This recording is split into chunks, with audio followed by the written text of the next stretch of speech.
Method के through जो है किसी भी क्वाड्रेटिक इक्वेशन को बहुत ही सिंपली क्या कर सकते हैं, सॉल्व कर सकते हैं। ठीक है, अब मैं सेम क्वेश्चन को मैं आप लोगों को कंप्लीटिंग द स्क्वायर मेथड से सॉल्व करके दिखलाऊंगा। उसके बाद कंप्लीटिंग द स्क्वायर मेथड का हम लोग कुछ और एग्जांपल लेंगे। ठीक है, और क्वाड्रेटिक फार्मूला का भी एग्जांपल लेंगे, कुछ वर्ड प्रॉब्लम भी देखेंगे। इस प्रकार से देखेंगे कि किस टाइप के क्वेश्चन जो है वो बुक में होते हैं और कैसे हम लोग इसको सॉल्व कर सकते हैं। ठीक है, तो ये क्वेश्चन रहा हमारा, है ना। ये किस फॉर्म में है, तो ये आपका ax² plus bx plus c equals to 0 के फॉर्म में है। ठीक है, अब हम लोग को x⁴ है, डैट मीन्स इसके 2 रूट निकलेंगे, यानी x की 2 वैल्यू निकलेगी। तो हम लोग दोनों को जो है एक एक करके अभी निकालेंगे। ठीक है, तो सबसे पहला काम हम लोग का क्या होता है कि जो भी इक्वेशन है, ठीक है, उसको जैसा लिखा हुआ है वैसे आप उसी फॉर्म में उसको लिख देना है। ठीक है ना, x² प्लस 6x प्लस 5। ठीक है, और आप लोग को क्या करना है, मन ही मन में ये दोनों फार्मूला को अपने दिमाग में रखना है। ठीक है, ये आप लोग को याद ही होगा, a माइनस बी का whole square, a² minus 2ab plus b², ये दो फार्मूले होते हैं। ठीक है, अब इन दोनों में से कोई भी, ये दोनों में से कोई भी फार्मूला को आपको यहाँ पे लेके आना है। ठीक है, तो 2-3 चीज़ें जो आप लोग ध्यान में रखोगे।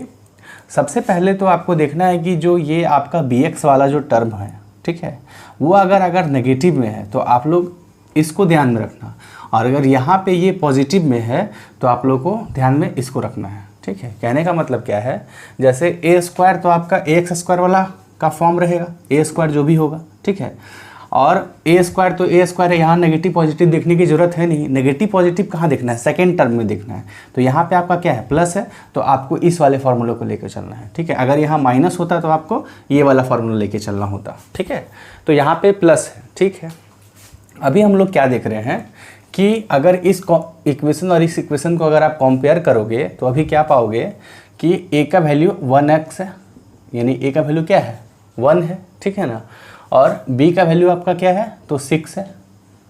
ठीक है, और c का वैल्यू क्या है, तो 5 है। ठीक है, अगर आप कंपेयर किए तो हम इसको क्या लिख सकते हैं, a² की जगह लिख सकते हैं 1x का होल स्क्वायर।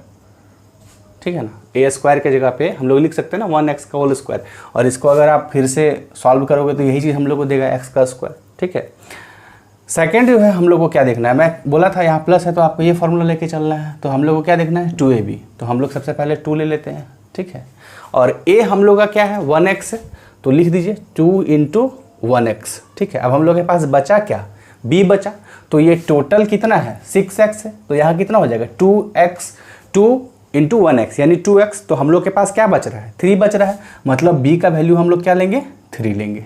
ठीक है, b का वैल्यू क्या लेंगे, 3 लेंगे, फिर प्लस का साइन डाल दो, है ना। अब आगे ये यहाँ तक तो आ गया, a² प्लस 2ab के फॉर्म में ये चीज़ आ गया। अब हम लोग के पास बचा क्या, b², तो b तो यहाँ पे होना चाहिए था x के अकॉर्डिंग 3, लेकिन ये क्या है, 5 है ना, तो ये तो होगा नहीं। तो हम लोग को क्या करना पड़ेगा इस केस में, 3 का स्क्वायर को जोड़ देना है और 3 के स्क्वायर को घटा देना है अपने से। ठीक है, अच्छा, ये कट हो जाने के बाद इस इक्वेशन में कोई फ़र्क नहीं पड़ेगा। तो कोई भी अगर आप टर्म इसमें ऐड करोगे या सब्ट्रैक्ट करोगे, है ना, तो आपको ऐसा टर्म लेके चलना है कि अगर आप उसको कट कर दो तो कट करने के बाद इसको कोई मतलब इफेक्ट नहीं होना चाहिए। अगर इफेक्ट हो जाता है इसका मतलब आपका जो है वो गलत जा रहा है। ठीक है, तो इस तरीके से उसके बाद जो है मैं क्या किया कि 3 का स्क्वायर को और -3x²।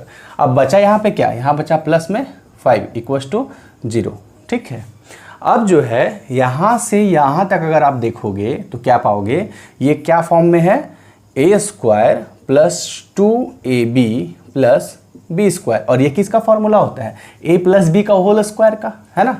तो आप इसके बदले में क्या लिख सकते हो, a आपका क्या है 1x, यानी सिंपली आप लिख सकते हो। ठीक है, 1x लिख दो, और b आपका क्या है 3, तो 3 का होल स्क्वायर।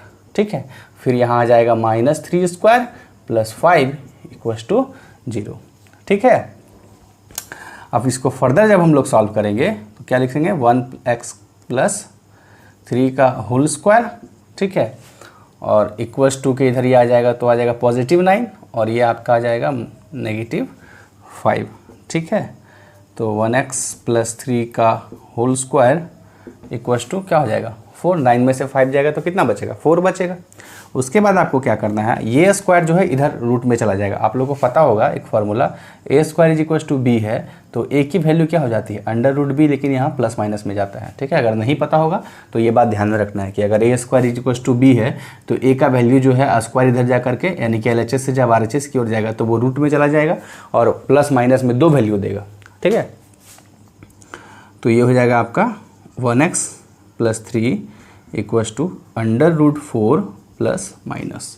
ठीक है, अब यहाँ से आपका 2 वैल्यू क्या क्या देगा, x + 3 equals to plus root 4 एक बार कॉमा, या फिर प्लस माइनस रहने दो, है ना।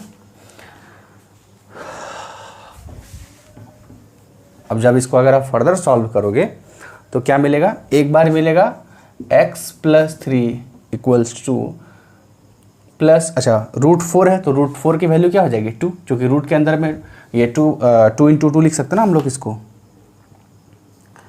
हम लोग क्या लिख सकते हैं, 2 × 2, और जो 2 बार होता है वो एक बार बाहर आता है, तो ये आपका हो जाएगा क्या, एक बार हो जाएगा -2, तो x का वैल्यू इस केस में हो जाएगा -2 -3, तो क्या हो जाएगा -5, है ना। और फिर एक बार हम लोग लेंगे x + 3 इक्वल्स टू क्या, +2, एक बार नेगेटिव लिया तो एक बार पॉजिटिव लेंगे, तो x इज इक्वल्स टू 2 -3 क्या आया, -1 आया। तो अल्फ़ा का वैल्यू आपका आ गया -5 और बीटा का वैल्यू आ गया आपका -1। जब हम लोग फैक्टराइजेशन मेथड से सॉल्व किए थे सेम क्वेश्चन को, तो हम लोग को जो रूट्स मिला था वहाँ पे वो भी -5 और -1 मिला था। ठीक है, और जब हम लोग इसको कंप्लीटिंग द स्क्वायर मेथड से देख रहे हैं तो यहाँ पर भी हम लोग को -5 और -1 मिल रहा है।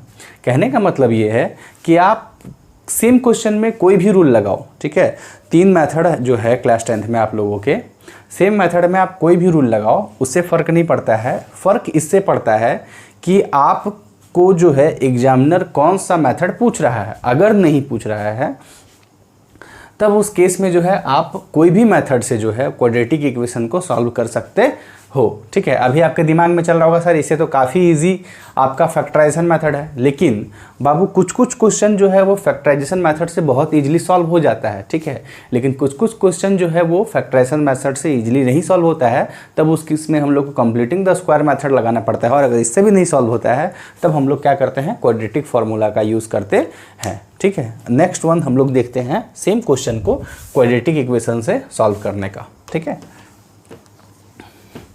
तो क्वाड्रेटिक इक्वेशन मैं आप लोगों को पिछले लेक्चर में बताया था, लेकिन मैं आप लोगों को फिर से एक बार जो है बतला दूं। ठीक है, क्वाड्रेटिक इक्वेशन, क्वाड्रेटिक फार्मूला जो है एक फार्मूला है।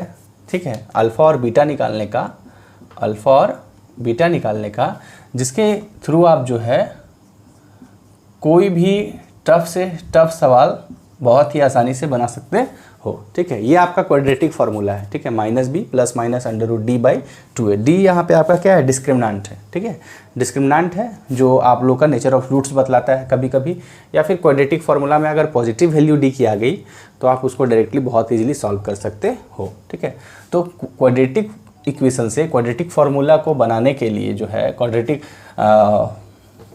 कोई भी क्वाड्रेटिक इक्वेशन को क्वाड्रेटिक फार्मूला से बनाने के लिए आपको क्या करना है, सबसे पहले डी का वैल्यू निकालना है। ठीक है ना, तो डी का वैल्यू निकालने के लिए फार्मूला होता है d = b² - 4ac।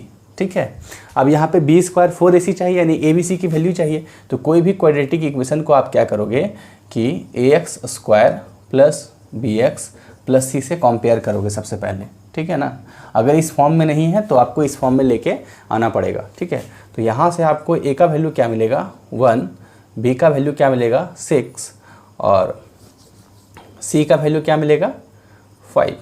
ठीक है, नाउ अब सबसे पहले आप d निकालोगे, तो d निकालने के फॉर्मूला होता है b² - 4ac। ठीक है, b यहाँ पे क्या है 6 का स्क्वायर 4, a क्या है 1 × 5, है ना, तो 36 - 20, है ना, तो ये क्या हो जाएगा आपका 16। ठीक है, टी आपका क्या है +16 आया। इसका मतलब क्या है कि 2 इसका डिस्टिंक्ट रूट्स निकलेगा। ठीक है, और अनइक्वल निकलेगा। ठीक है, नाउ अब हम लोग जो है पुट करते हैं फार्मूला में, ये वाले फार्मूला में। X alpha beta equals to minus b यानी कि -6 प्लस माइनस √16/2 × 1। ठीक है, ये हम लोग को क्या देगा, -6 प्लस माइनस 4/2। अब यहाँ पे जो है इसको आप दो फॉर्म में लिखोगे, है ना, मैं आप लोगों को बतलाया भी था। एक बार लिखोगे अल्फ़ा के लिए क्या लिखोगे, -6 प्लस 4/2, और बीटा के लिए क्या लिखोगे, -6 माइनस 4/2। अब जब इसको सॉल्व करोगे तो कितना हो जाएगा, -2/2 क्या हो जाएगा, -1, और बीटा का वैल्यू क्या आ जाएगा, -10/2 -5, है ना। तो यहाँ से भी आप देख सकते हो कि आपका अल्फ़ा और बीटा का वैल्यू क्या आया, सेम आया। कहने का मतलब ये है कि कोई भी आप मेथड लगा लो, ठीक है, और ये इजीएस्ट मेथड है, मेरे को तो ये इजी लगता है ना, क्योंकि इसमें जो है बहुत आसानी से इसमें ज़्यादा सोचने की ज़रूरत नहीं होती है। ठीक है, आप चुपचाप से जो है वो डिस्क्रिमिनेंट निकालो, वहाँ से आपको नेचर ऑफ रूट्स पता चलेगा कि इक्वल निकलेगा, अनइक्वल निकलेगा या निकलेगा ही नहीं, आप फिर जो है और इजली में सॉल्व कर दो। तो 4 मार्क्स वाला जो क्वेश्चन आप लोग का आता है वर्ड प्रॉब्लम, तो आप लोग कोशिश करो, अगर टाइम बचा हुआ है तो आप डिस्क्रिमिनेंट मेथड लगाने का। ठीक है, अगर टाइम कम पड़ रहा है तो आप फैक्टराइजेशन मेथड लगा करके आप उसको सॉल्व कर सकते हो। ठीक है, लेकिन अगर आप लोग के पास टाइम है ना, तो आप लोग डिस्क्रिमिनेंट मेथड ही लगाओ। इससे क्या होता है कि एक अच्छा फिगर भी बनता है, स्टेप भी बढ़ते हैं, और मार्क्स भी जो है आप लोग को ईजी वे में मिल जाता है। ठीक है, तो इस तरीके से जो है कोई भी क्वाड्रेटिक इक्वेशन को आप सॉल्व कर सकते हो। कुछ एग्जांपल हम लोग और लेंगे अभी। ठीक है, जहाँ पे आप लोग का m का वैल्यू या k का वैल्यू या p का वैल्यू निकालने के लिए बोलता है 1 मार्क्स या 2 मार्क्स वाले क्वेश्चन में, उस तरीके का हम लोग क्वेश्चन देखेंगे। ठीक है,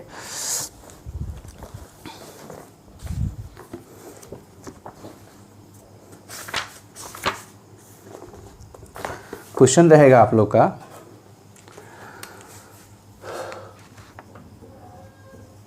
find the value of p। p की जगह कुछ भी हो सकता है, k हो सकता है, m हो सकता है। इफ द फॉलोइंग क्वाड्रेटिक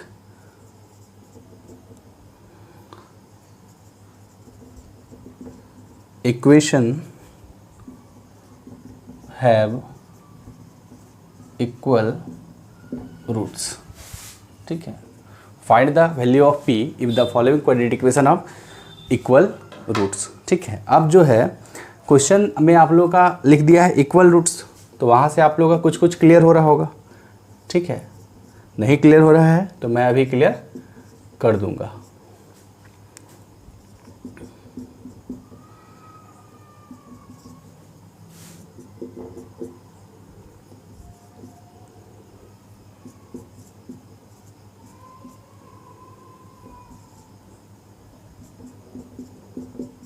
ठीक है, मैं यहाँ पे 2 क्वेश्चन लिया हूँ और दोनों को मैं एक एक करके आप लोग को सॉल्व करके बतलाऊँगा। ठीक है, तो पहला क्वेश्चन हम लोग का क्या बोल रहा है, 4x² minus p under bracket p minus 2x plus 1 equals to 0, और सेकंड क्वेश्चन बोल रहा है x² minus p minus 3x plus p is equals to 0। देखिए, तो कोई भी क्वेश्चन को सॉल्व करने से पहले ऐसा नहीं कि क्वेश्चन देखे और डायरेक्ट हड़बड़ाहट में जो है आप बनाना शुरू कर दिए। ठीक है, कोई भी क्वेश्चन को सॉल्व करने से पहले, खास करके बोर्ड के एग्ज़ाम में या फिर कहो आप क्लास 10th के कोई भी एग्जामिनेशन में, आप लोगों को ध्यान देना है कि क्वेश्चन आखिर कह क्या रहा है। ठीक है, क्वेश्चन बोलता क्या है, बोल क्या रहा है। ऐसा नहीं कि क्वाड्रेटिक इक्वेशन देखे तो आप डायरेक्ट जो है रूट्स निकालना शुरू कर दिए। ठीक है, ऐसा नहीं है। तो क्वेश्चन में कि find the value of p, यानी कि आप लोगों को p की वैल्यू निकालनी है। जो भी इक्वेशन है उसमें उस p का वैल्यू निकालना है। If the following quadratic equation have equal roots, है ना, यानी कि हैविंग इक्वल रूट्स का मतलब क्या होता है। हैविंग, मैं जब आप लोगों को नेचर ऑफ रूट्स बतला रहा था तो मैं आप लोगों को 3 कंडीशन बतलाया था। क्या क्या बतलाया था, एक बतलाया था कि d की वैल्यू 0 होती है, d बड़ा होता है 0 से और d छोटा होता है 0 से। ठीक है, यानी कि लेस देन और ग्रेटर देन और इक्वल। ठीक है, तो मैं बतलाया था कि जब d की वैल्यू 0 के इक्वल हो जाता है तब उस केस में आप लोग क्या करेंगे कि इक्वल रूट्स निकल करके आता है, यानी कि 2 इक्वल रूट्स निकल करके आता है। ठीक है, तो यहाँ हम लोग p का वैल्यू क्या पुट करेंगे तब ये क्वाड्रेटिक इक्वेशन फॉर्म करेगा जो 2 इक्वल रूट्स देगा। तो यही कंडीशन फॉलो करता है किसके लिए, इक्वल रूट्स के लिए। डी का वैल्यू क्या होना चाहिए, 0 होना चाहिए। ठीक है, तो हम लोग सॉल्व करते हैं। वी हैव, ठीक है, क्या, D equals to b square minus 4ac। ठीक है, ये किसके इक्वल हो जाएगा, 0 के इक्वल हो जाएगा। क्यों 0 के इक्वल होगा, क्योंकि यहाँ पे दे दिया है हैविंग इक्वल रूट्स। ठीक है, तो on comparison equation 1 we get, क्या हम लोग पाएंगे। अच्छा, सबसे पहले हम लोग इक्वेशन लिख लेते हैं, नहीं तो आप कंफ्यूज करोगे। इक्वेशन क्या है, 4x square p minus 2x plus 1। ठीक है, तो यहाँ देखोगे कि a का वैल्यू 4 है, b का वैल्यू p माइनस 2 है, ठीक है, और c का वैल्यू क्या है, 1 है। ठीक है, तो इसको इक्वेशन 1 मान लो, है ना, इक्वल्स टू 0। यहाँ लिखोगे एक लाइन कि on comparing equation 1 we get a is equals to b, a is equals to 4, b is equals to p minus 2, c is equals to 1। ठीक है, उसके बाद वी नो डैट, हम लोग जानते हैं, क्या जानते हैं, कि d का वैल्यू जो होता है वो b स्क्वायर माइनस 4ac। ठीक है, इक्वल्स टू क्या हो जाएगा, 0। इसके लिए रीज़न डालोगे, बिकॉज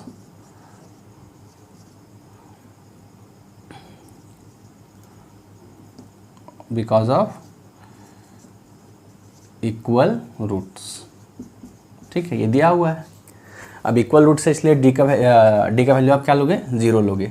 ठीक है, तो अब आप अगर पुट करोगे तो b क्या है आपका, p माइनस 2, तो p माइनस 2 का होल स्क्वायर 4, a क्या है आपका 4, है ना, और c का वैल्यू क्या है 1। ये किसका इक्वल हो जाएगा, 0 का इक्वल। तो p माइनस 2 का होल स्क्वायर यानी a माइनस b का होल स्क्वायर, तो a स्क्वायर माइनस 2ab, है ना, 2 का स्क्वायर आपका 4 हो जाएगा, माइनस 16 इक्वल्स टू 0। ठीक है, ये हो जाएगा p स्क्वायर माइनस 4p। ठीक है, और 16 में 4 गया तो आपका हो जाएगा कितना, 12 इक्वल्स टू 0। ठीक है, अब यहाँ पे देखिए क्वाड्रेटिक इक्वेशन ये फिर दे दिया, p square minus 4p minus 12। ठीक है, तो हम लोग को फिर से इसको क्या करना पड़ेगा, सॉल्व करना पड़ेगा। अगर ये सॉल्व नहीं हुआ तो आंसर p का नहीं आएगा। ठीक है, तो नया जो क्वाड्रेटिक इक्वेशन फॉर्म किया है आपका वो क्या है, p स्क्वायर माइनस 4p और माइनस 12 इक्वल्स टू 0। ठीक है, अब सवाल ये उठता है कि अब यहाँ पे आपको क्या करना है। तो यहाँ पे अगर क्वेश्चन में जैसे p का वैल्यू निकालने के लिए बोलेगा तो आप कोई भी मेथड लगा सकते हो। ठीक है, चाहे वो श्रीधराचार्य रूल यानी क्वाड्रेटिक फार्मूला लगा लो, या फिर आप कंप्लीटिंग द स्क्वायर मेथड लगा लो, या फिर आप फैक्टराइजेशन लगा लो। ठीक है, तो हम लोग सबसे पहले, चूँकि सबसे ईजी फैक्टराइजेशन होता है, तो कोशिश करते हैं कि फैक्टराइजेशन के थ्रू सबसे पहले उसको सॉल्व करने का। ठीक है, तो मल्टीप्लाई करने पे आना चाहिए था 12, और एडिशन करने पे या सब्ट्रैक्शन करने पे क्या आना चाहिए था, 4, है ना। तो 6 2 जा क्या हो जाता है, 12 हो जाता है, और 6 में अगर हम लोग 2 को माइनस कर देंगे तो क्या देगा, 4 देगा। तो p स्क्वायर, ठीक है, minus 6p plus 2p minus 12 is equal to क्या हो जाएगा, 0, है ना। अब इन दोनों में देखिए क्या आपका कांस्टेंट है। ठीक है, यानी कि आप क्या कॉमन ले सकते हो, तो p यहाँ भी है, p यहाँ भी है, तो p को कॉमन ले लिए तो क्या आया, p माइनस 6। इन दोनों में 2 कॉमन है। ठीक है, तो 2 को कॉमन ले लीजिए, तो p माइनस 6 इक्वल्स टू 0। तो मैं आप लोगों को बतला चुका हूँ कि बाहर बाहर एक बार, यानी p प्लस 2 और p माइनस 6 इक्वल्स टू क्या हो जाएगा, 0 हो जाएगा, है ना। तो p का वैल्यू क्या आ सकता है, p plus 2 is equals to 0, यानी कि p का वैल्यू माइनस 2, या फिर और p minus 6 is equals to 0, है ना। तो p का वैल्यू क्या आएगा, 6, है ना। तो p का वैल्यू या तो -2 आएगा या फिर 6 आएगा, है ना। आप यहाँ -2 अगर पुट करोगे तो क्या आ जाएगा, -4 आ जाएगा, यानी 4x square minus 4x plus 1, या फिर अगर 6 पुट करोगे तो क्या हो जाएगा, p में 2 माइनस गया तो 4x, यानी 4x square minus 4x plus 1। ठीक है, तो इस तरीके से जो है p का वैल्यू, 2 वैल्यू एग्जिस्ट करेगा, या तो आप -2 ले लो या 6 ले लो। तो ये क्वाड्रेटिक इक्वेशन एक नया क्वाड्रेटिक इक्वेशन का फॉर्मेशन हो जाएगा, और वो क्वाड्रेटिक इक्वेशन जो है वो आपका क्या देगा, वो आपका दे देगा एक ऐसा इक्वेशन जिसका रूट्स जो आएगा वो इक्वल आएगा। ठीक है, इसको आप लोग ट्राई भी कर सकते हो, यानी p का वैल्यू पुट करो और फिर उसका रूट्स निकालो, देखो इक्वल आ रहा है कि नहीं आ रहा है। नहीं आएगा बताना मेरे को कमेंट में, है ना, मैं फिर से करके दिखाऊंगा आप लोगों को। नेक्स्ट हम लोग जो देखेंगे दूसरा वाला, उसको भी करते हैं, है ना।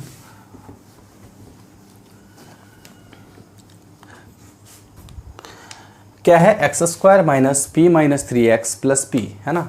यानी कि a का वैल्यू आपका 1 हो गया, b का वैल्यू आपका p माइनस 3 हो गया, ठीक है, और c का वैल्यू आपका जो है वो सिंपली p हो गया, ठीक है। तो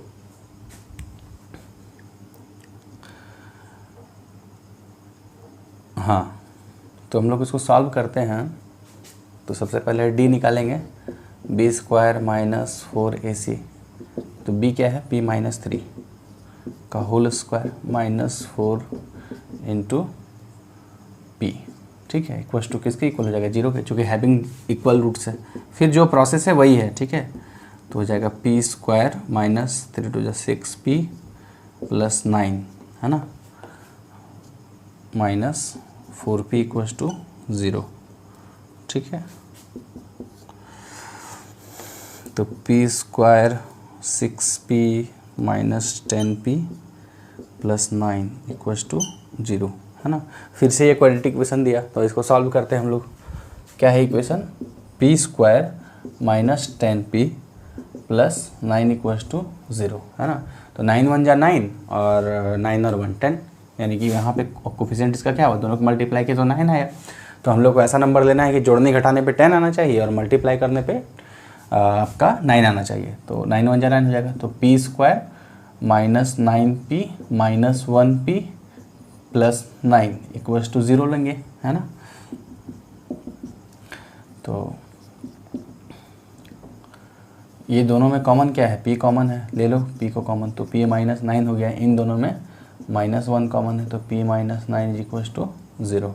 तो एक बार p minus 9 is equals to 0, यहाँ से p माइनस 1 और p माइनस 9 जो है वो 0 के इक्वल हो जाएगा। तो p का वैल्यू क्या आया, पॉजिटिव 9 आया।